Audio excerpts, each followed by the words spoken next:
Alright. Okay, everyone. Welcome back. After a little restroom break and a little break from the computer.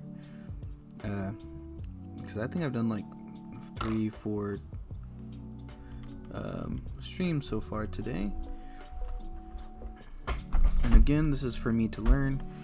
Trying to get as much information as possible. And then continue on with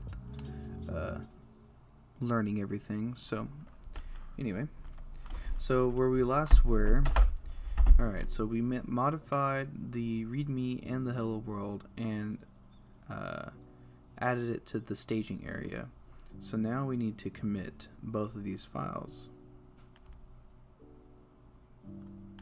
Finally, let's commit all these files that are in the staging area and add a descriptive comment message.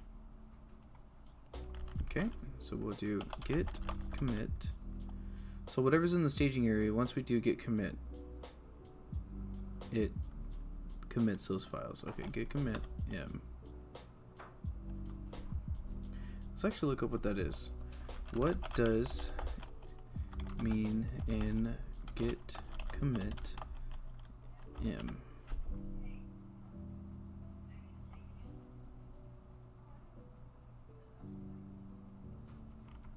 Okay, well, I guess I won't get an answer here.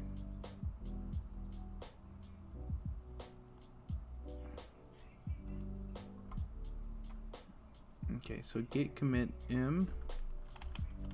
We're gonna edit readme.md and hello world .text.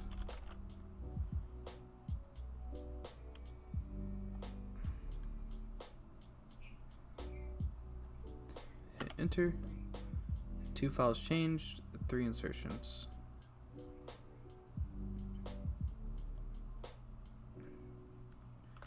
Git status. Okay.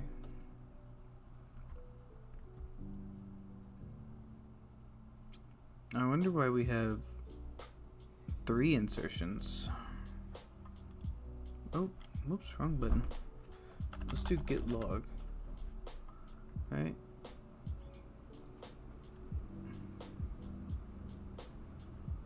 Okay.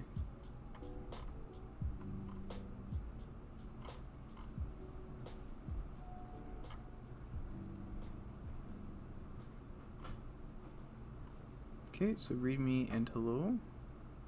Add hello world. So this one was done at okay, so the top one is done at the most recent time. Bottom one is older. This was initial creation of the origin. So initial commit, then our file that we changed, and then our secondary changes. Push your work to GitHub. Finally, let's upload your work to GitHub repository you created at the start of this tutorial. So now, as of right now, all these changes, these commits are stored onto our local system here. So finally, let's upload your work to GitHub repository you created at the start of this tutorial. Type git push.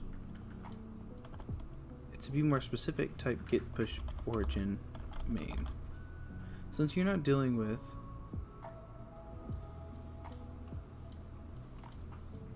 git push origin main, since you're not dealing with another branch other than main or different remote as mentioned above, you can leave it as git push to save a few keystrokes. Love you.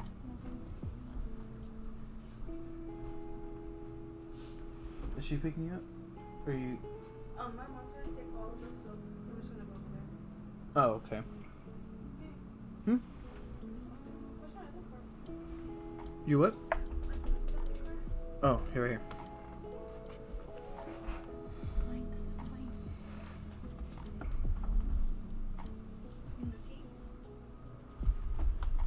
Oh, I thought you said you're going with them. No, I'm gonna go meet them at the house. Do you need the car? I don't know if I will, but here you go, baby. Why are you working on this? I love you. Love you. Oh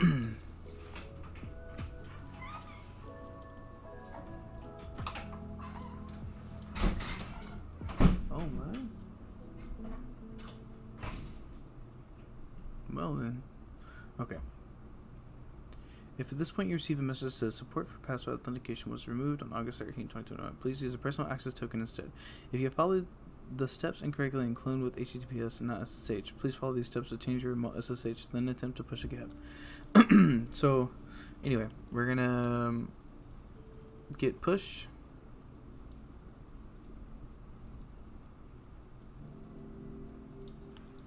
I want to see if, yeah, okay. So just git push, and then we'll push it. Boom. It enumerated objects 9, done counting objects 100%, 9 out of 9. Delta compression using up to 2 threads. Compressing objects 100%, 5 out of 5 done. Writing objects 100%, 7 out of 7. 681 bytes, 681.00 kilobytes. Or kilobits, I believe. Anyway, push to github.com, the franplay git test.git.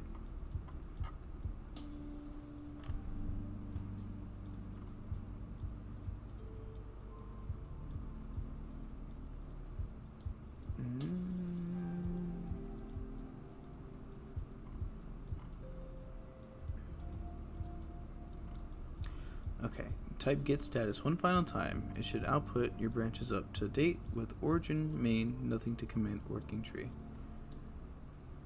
So let's do git status one more time. Alright, cool. Oh no, I accidentally clicked something that I didn't want to click.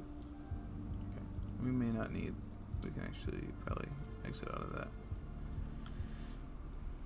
Alright. We'll find a time. It should be output. Okay, we already did that. When you reload the repository on GitHub, oh, I did need to do that. Whoops.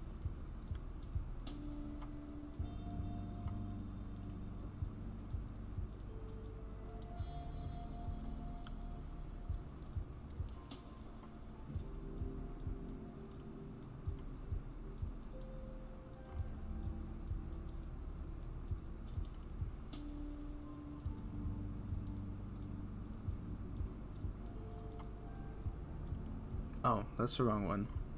Oops. Repositories.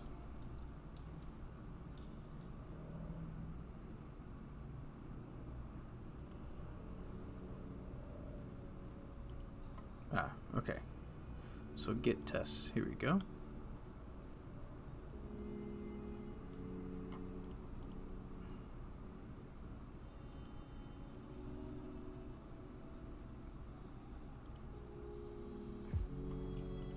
And then you can see from in there. So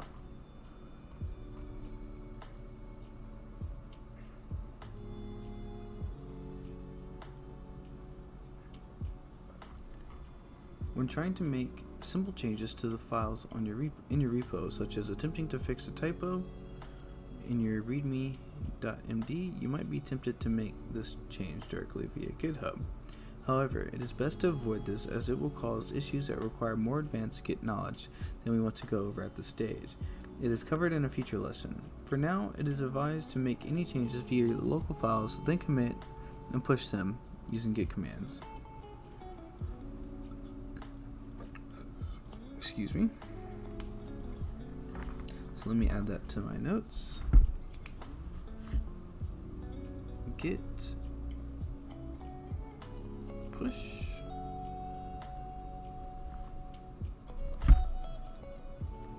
will push repository to GitHub.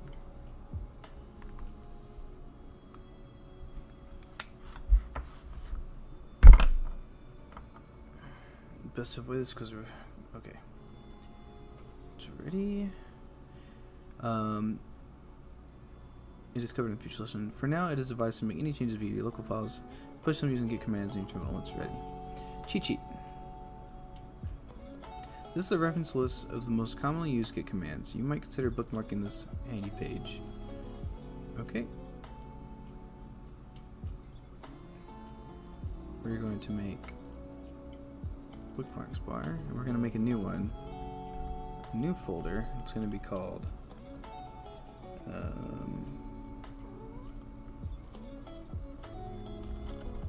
Git useful Git commands.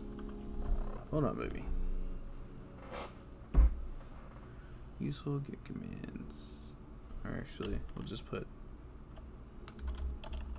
Git cheat sheet.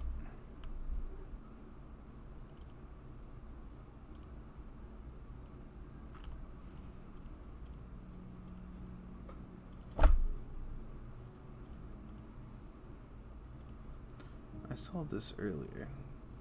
Ah, here we go.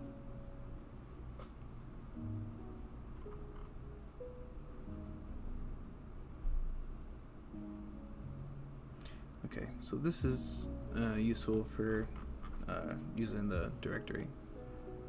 Okay, anyway, sorry. Okay, this is a reference list for the most commonly used Git commands. You might consider bookmarking this page. Try to familiarize yourself with the commands so that you can eventually remember them all. Commands related to a remote repository. Git clone. Git at github.com. Their username and repository name .git. Git push or git push origin main. Both accomplish the same goal in this context. So it's pushing it to GitHub. Commands related to the workflow. Git add period adds all files to the staging area that have been made changes to. Git commit commits all files. So commits to the changes. So git commit -m and then a message describing what you have done.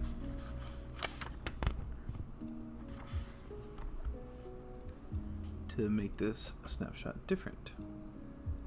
And then commands to check in status or log history. So git status, git log. The basic git syntax is program, action, so program, pipe, action, pipe, destination. For example, git add all is git add, where the period represents everything in the current directory. Git commit -m message is git commit -m message. Git status is read as git status no destination.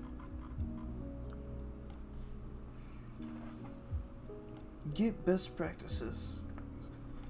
There's a lot to learn about using Git, but it's worth taking the time to highlight some best practices so you can be a better collaborator. Git is not only helpful when collaborating with others, it's also useful when working independently. You'll be relying more and more on your own commit history in the future when revisiting old code. Two helpful best practices to consider are atomic commits and leveraging those atomic commits to make your commit messages more useful to the future collaborators. So let's look up what atomic commit is. Atomic commits make it easier to track down regressions. If you make an atomic commits and run a bit bisect and Git is able to identify the offending commit, you will be more confident that the changes in this commit were in fact responsible for introducing the bug and that they didn't also touch other areas of the code. So, atomic commits.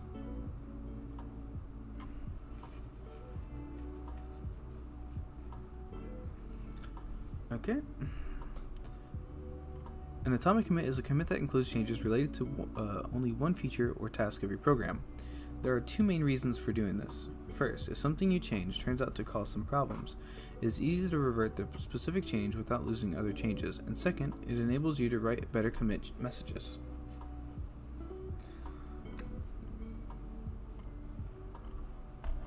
Changing the Git commit message editor. If you are using Visual Studio Code, and you should be if you're following this curriculum, and you don't want to get stuck writing a commit message Vim because you... What? Hold on.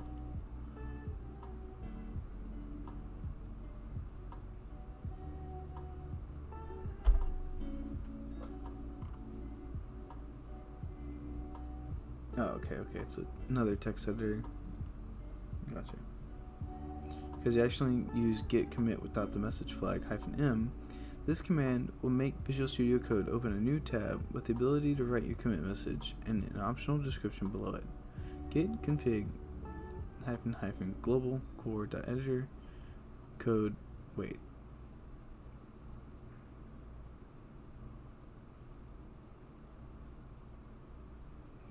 So, changing the git commit message editor.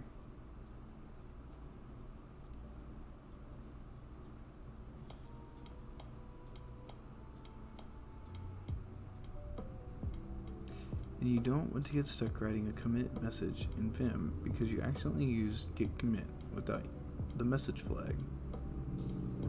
This command will make Visual Studio Code open a new tab with the ability to write your commit message and an optional message or optional description below it. Git config. There will be no confirmation or any output on the terminal after entering this command. To make a commit with Visual Studio Code as a text editor, make sure to use the git commit command without the -m flag, just the git commit, and no message after that. Once you do this, a new tab will open. Now you can write your message and provide more information if you want, right below it. After typing your commit message, save it and exit the tab. With that out of the way, now you can choose to use either git commit -m message here or git commit into message with Visual Studio Code. Conclusion. You may not feel completely comfortable with Git at this point, which is normal. It's a skill that you will get more comfortable with as you use it. The main thing to take away from this lesson is the basic workflow. The commands you've learned here are the ones you'll be using the most often with Git. Don't worry if you don't know all the commands yet or if they aren't quite sticking in your memory yet. They will soon be seared into your brain as you use them over and over in future Odin projects. In later Git lessons, we will cover some of the more advanced Git features, such as branches. They will further expand your abilities and make you more productive. For now, concentrate on using the basics of Git that you've learned here for all of your projects from now on. You will soon know each of the basic Git commands from memory. Knowledge check. This section contains questions for you to check your understanding of the lesson on your own. If you're having trouble answering the question, click it and then review the material. So how do you create a new repository on GitHub? You go to GitHub and click a little plus sign up here, new repository.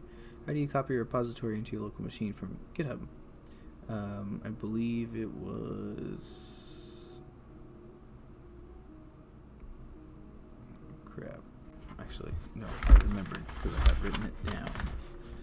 So you create the repository. Okay.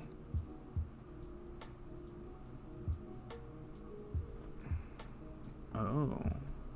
I didn't write that down, but so git clone is what we need.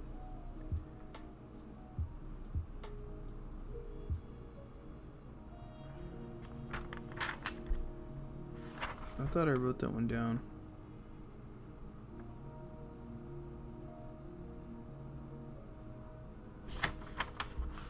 Okay.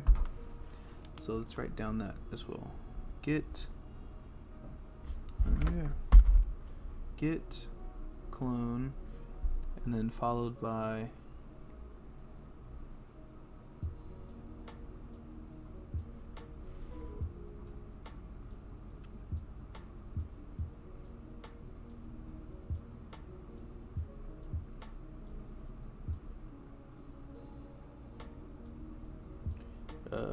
git clone and then SSH. Right.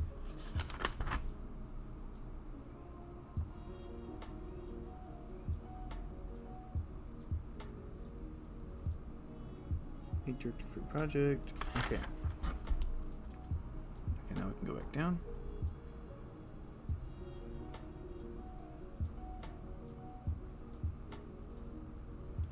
How do you copy a repository to your local machine? So, okay. So anyway, you create the repository, right? And then you get the SSH key, and then you make a directory for your repo, and then you go into that directory, then you do git clone, and then you're followed by the SSH key, and then it will pull that repository into your system. What is the default name of your remote connection?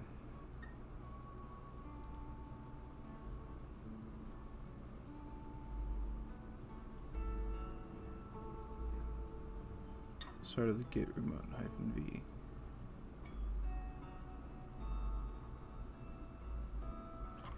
So git remote -v, which is the name of your remote connection. It's called origin.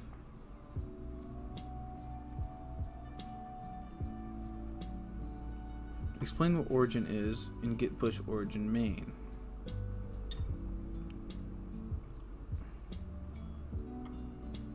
That's it. You access the connected repository created GitHub local machine.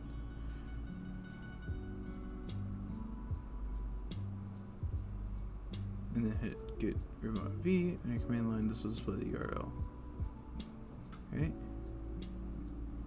Okay. You may have also noticed the word origin, which is the name of the remote connection. The name origin is both the default and the convention for the remote repository, but it could have just as easily been named party paired.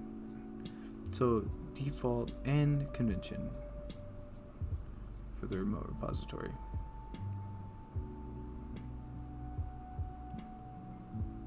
Main. If you're not ready, set your local default git branch to main. You can do so by running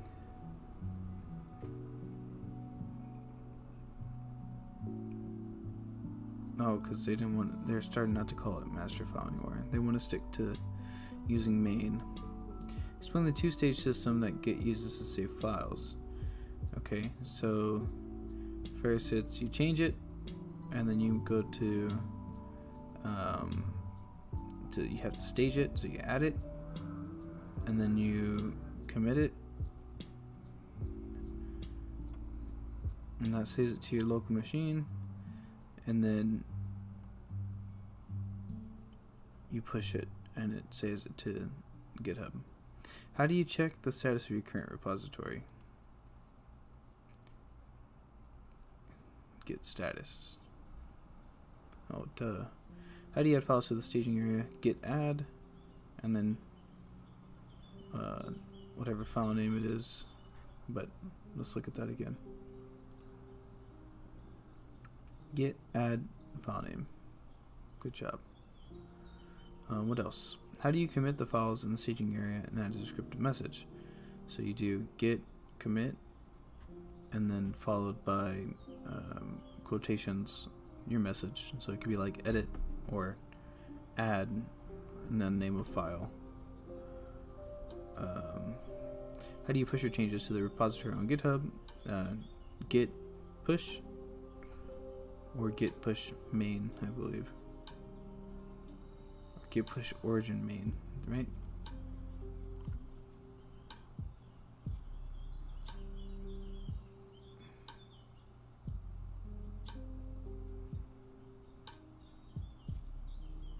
Yeah, git push or git push origin main. How do you look at previous history of your comments? I think it's going to be git log. Yeah. So you can see everything that's happened to your file.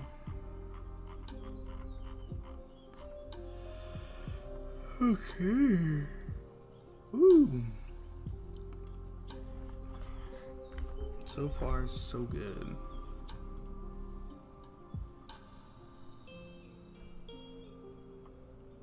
Let's see where we are now, boy. I think we finished Git. Yes, we did.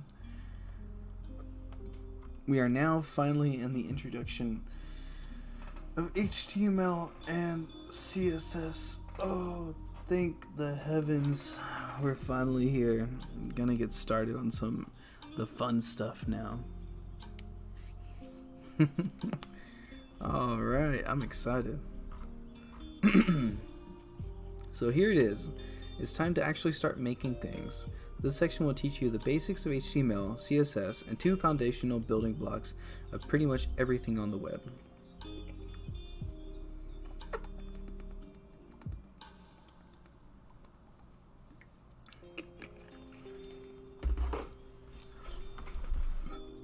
Lesson overview.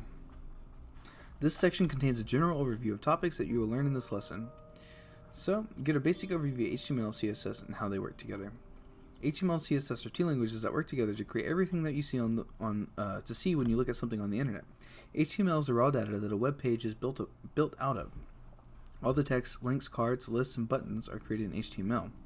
CSS is what adds style to those plain text elements, or plain elements. HTML puts information on a web page, and CSS positions that information, gives it color, changes the font, and makes it look great. If you want to get technical, HTML and CSS aren't programming languages because they are only concerned with presenting information. They are not used to program any logic. JavaScript, which you will be learning in the next section, is a programming language because it's used to make web pages do things. Yet, there's quite a lot you can do with just HTML and CSS, and you will definitely need them both. The following lessons focus on giving you the tools you need to be successful once you get to the JavaScript content as you continue through the curriculum. Assignment: read HTML versus CSS versus JavaScript. It's a quick overview of the relationship between the HTML, CSS, and JavaScript. Let's go ahead and look at that.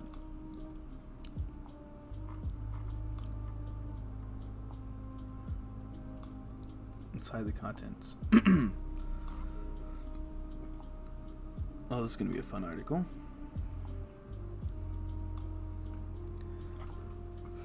Excuse me.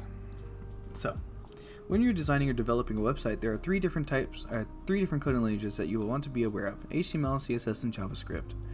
HTML, a language that determines how documents and web pages are displayed in a web browser.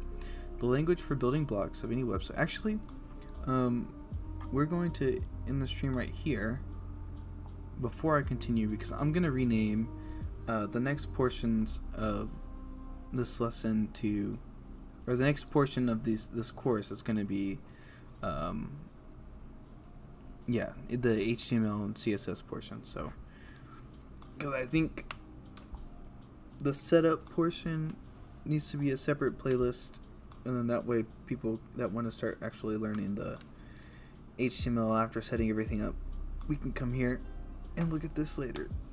So I'm going to stop this, I'm going to set that up, and then I'm going to come right back. So I'll see you in just